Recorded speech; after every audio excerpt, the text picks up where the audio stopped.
Il y a des jours où l'âme est lourde, où le cœur prie, mais les lèvres se taisent, où tu regardes le ciel et tu te demandes, ô Allah, m'entends-tu encore? Ce jeudi n'est pas un jour ordinaire. Le jeudi est un seuil, un passage entre l'effort humain et la réponse divine. Allah nous rappelle, invoquez-moi, je vous répondrai. Coran 40-60. Mais la question n'est pas, Allah répondra-t-il? La vraie question est, es-tu prêt à recevoir ce qu'il a préparé pour toi? 1. Le miracle n'est pas toujours ce que tu demandes.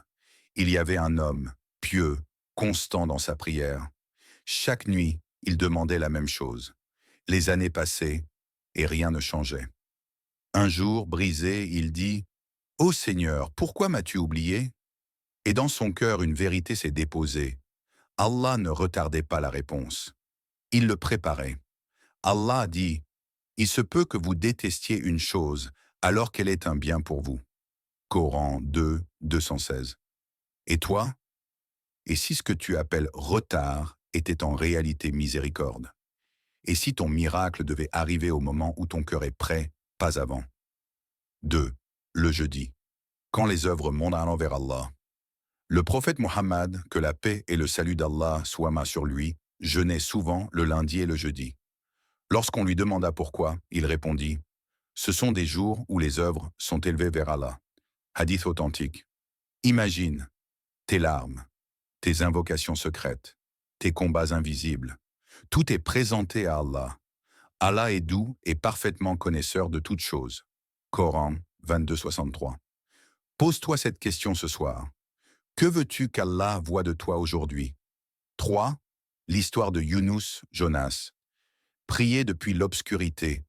Dans les profondeurs de l'océan, dans l'obscurité du ventre de la baleine, le prophète Yunus alayhi salam n'avait plus rien, sauf Allah.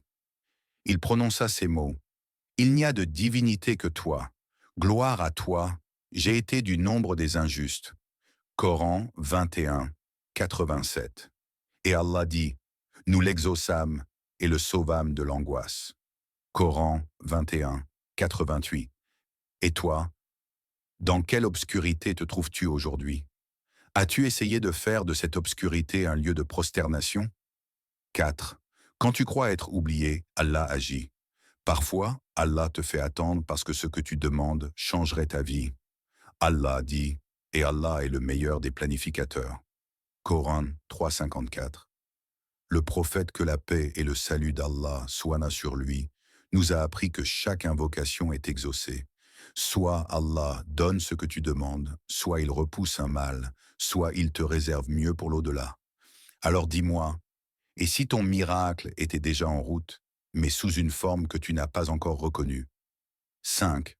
Invocation guidée. Le cœur entre les mains d'Allah. Ô Allah, toi qui connais nos cœurs mieux que nous-mêmes, accorde-nous ce que nous n'osons plus espérer. Allah suffit à celui qui place sa confiance en lui.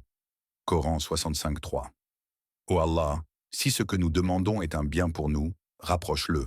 Et si ce n'est pas un bien, éloigne-le, et rends nos cœurs satisfaits de ton décret. Ce jeudi ne demande pas seulement un miracle, deviens la personne capable de l'accueillir. Allah dit, certes, avec la difficulté vient la facilité. Coran 94, 6. Et maintenant, ferme les yeux, confie ton cœur à Allah, et rappelle-toi, le ciel n'est jamais fermé à une âme sincère.